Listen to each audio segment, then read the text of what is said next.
दांडोळता त्रिजगती तिसऱ्याची ना चाले शक्ती हे उचली ती दोघे बंधू रामायिका हे दोघे बंधू कोण? वाली आणि सुग्रीव. कुणाचे? वृक्षराजाचे मुले. वृक्षराज कुणाचा? ब्रह्मदेवाचा मुलगा आहे. ब्रह्मदेवाच्या डोळ्यामधून आसू गळाले आणि त्या आसू पासून वानराची उत्पत्ती झाली. वानर कुठून जन्मले हे त्या ठिकाणी मागं कथा होऊन गेली. वानराची उत्पत्ती कुठून झाली? वानर कोणत्या कुळातले? तर वानर हे ब्रह्मदेवाच्या कुळातले. राजा रावण ब्रह्मदेवाच्या कुळातला आहे. बघा युद्धाचं कसं आहे, नीती आणि अनिती. मग त्या ठिकाणी जात गोत नातं होतं काहीच नसतं. मग हे ब्रह्मदेवाचे नातू आहे. आणि ते सुग्रीवाने सांगितलं फक्त एक दोघीचं प्रेम. सुग्रीव आणि वाली हे दोघं उचलू शकतात, तिसरा कोणी उचलू शकत नाही रामा. आणि जो तिसरा उचलेल ना त्याच्या हातून वालीचं मरण आहे असं सुग्रीव सांगतो. तुझा उचली अंग भारे त्याचे निहास्ते वाळी मरे बाकीले मातंग ऋषी शोरे निज निर्धारी श्री रामायिका अहो माझं पदरचं सांगत नाही. मातंग ऋषींनी स्वतःच्या मुखातून शाप वदलेला आहे आणि त्या शापाचं या ठिकाणी सांगतो म्हणले. मातंग ऋषीचा शाप आहे दुधुंबीला आणि ते दुधुंबीचं पेट जे उचलील त्याच्या हातून त्याला मरण आहे हे त्या ठिकाणी मातंग ऋषीने सांगितलेलं आहे. तेच मी रामा तुम्हाला सांगतो. आई सवारी बळी क्यात आणि त्याचा पुरुषार्थ तुझा मी सांगेन त्या भूत ऐक निश्चित श्रीरामा. श्रीराम ऐका आणि त्याचा पुरुषार्थ सांगतो, त्याचा पराक्रम सांगतो. आतापर्यंत सांगितले, याच्या पुढचा सांगतो. ऐका म्हणले काय बोलते बोला. वाळी करिता अनुष्ठान त्यासी धरू आला रावण विषभुजा पसरवून बळे करून कवळू गेला. बघा काय अवस्था होते. राजा रावण आहे. राजा रावण कुणालाही सोडत नव्हता. प्रत्येकावर सत्ता गाजवायची होती. अनुष्ठानाला वाली बसलेला होता, ध्यानस्थ बसलेला वाली आहे. मग हा काय साधा सुद्धा नाही, याला गपला केल्याशिवाय चालत नाही असा रावणाने विचार केला.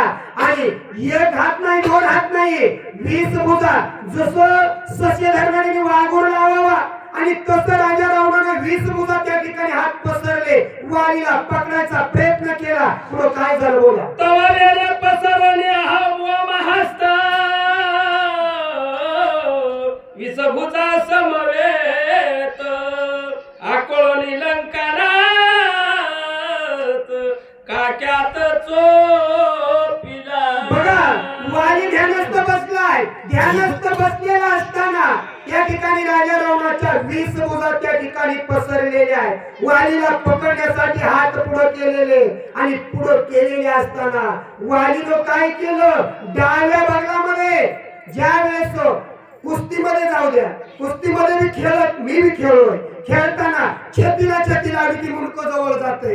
मग ज्या वेळेस पकडायला गेला मान जवळ आली आणि काकेमध्ये डावे काके राजा रावणाचं मुंडक वालीनं पकडलं. पकडलं काय केलं बोला. विक्षेप झाला अनुष्ठान वाळीच वेग उठीला असताना काके असोनी दशनना तत्क्षणी निघाला.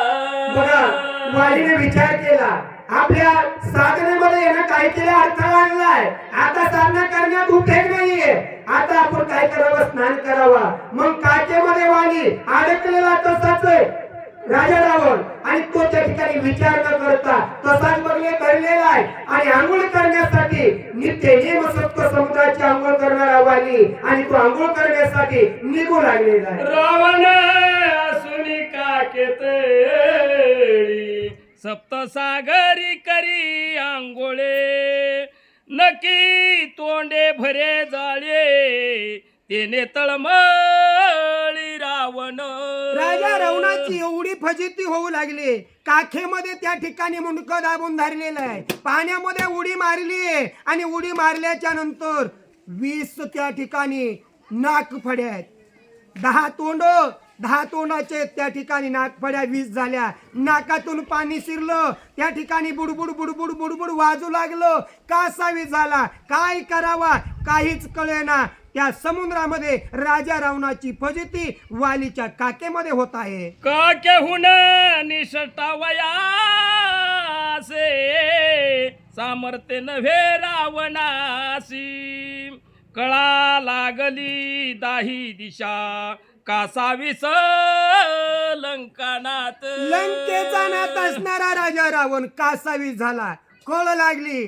अहो कळ का लागणार नाहीये, पाण्यामध्ये बुडलाय, एक तोंडातून पाणी गेलं तर दम निघत नाही, मग हे 10 तोंडातून पाणी जाऊ लागले, कासावी झाला, दमकोंडी झाली, काय करावा काहीच कळेना, निघण्यासाठी चुळमुळ करू लागलं, परंतु निष्ठता असं त्या ठिकाणी राजा रावणासारख्याची वालीच्या काकेत रामा एवढी फजिती झाली असं सुग्रीव सांगतो. काके सुदला रावण हे वाळी गेला विसरून, घराला स्नान करून अतिविंदान ते झाले. बघा नाथ मौलीने सांगितलं, वाली आंघोळ करून आलाय, सप्त समुद्राची आंघोळ झाली, काकेत राजा रावण अडकला, याचं देहभान राहिलं नाहीये. घरी गेले आणि घरी गेल्याच्या नंतर त्या ठिकाणी अनुचित विपरीत झालं. काय झालं बोला. आवडी अंगात उचलिला वाळे,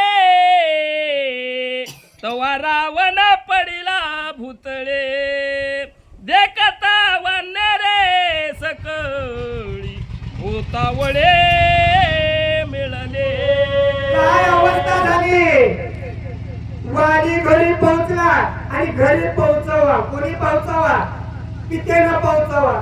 पिता घरी पोहोचल्याबरोबर लहान बालक घरी असावा, काहीच विचारत नाही, तटकून जात त्याला उचलतंय. मग अंगण लहान होता आणि तो घरी त्या ठिकाणी खेळत होता, तो उचलला आणि उचलण्यासाठी हात पसरले, काकेतला राजा रावण पटकून खाली पडला आणि खाली पडल्याच्या नंतर त्या ठिकाणी कोण आहे, वानर वानरांनी ते बावलं बघितलं, बावलं किती तोंडाचं, एक तोंडाचं बावलं, लुक आलं, लुकरू किती खेळतंय.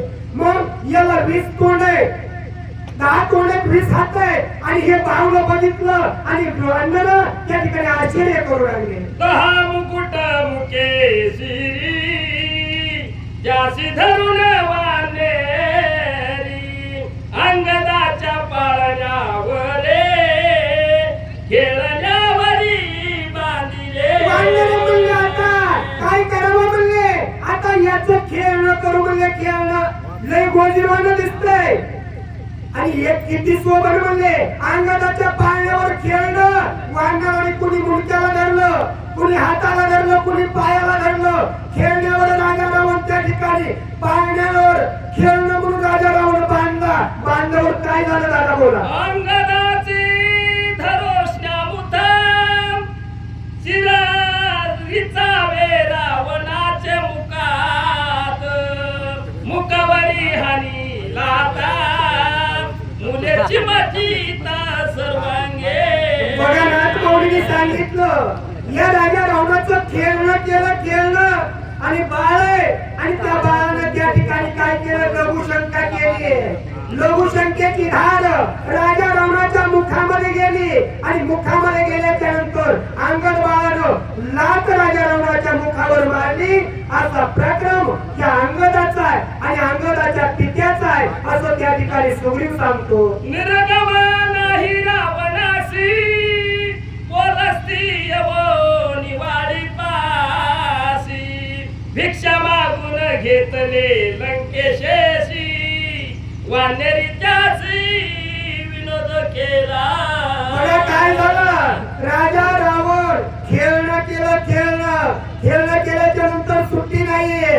राजा रावणाला आपल्या नगरीकडे जाता येणार आणि तो त्या ठिकाणी तिष्ठत पडलेला आहे, खेळण्यावर बांधलेला राजा रावण. आणि त्या ठिकाणी कसा माझा मुलगा कसा येणार पोलस्ती ऋषी म्हणले माझा मुलगा गेलाय कसा येणार मग त्या ठिकाणी आले आणि विनंती केली की माझ्या मुलाला काय करा माझा मुलगा मला दान द्या असं त्या ठिकाणी वालीकडे मागणी पोलस्ती ऋषीने केलेली आहे एक मासी लाविता मुकासी एकी हिरा तिच्या मुकुटासी काळे तोंड मोकळे केसे रावण लंकेसी धाडिला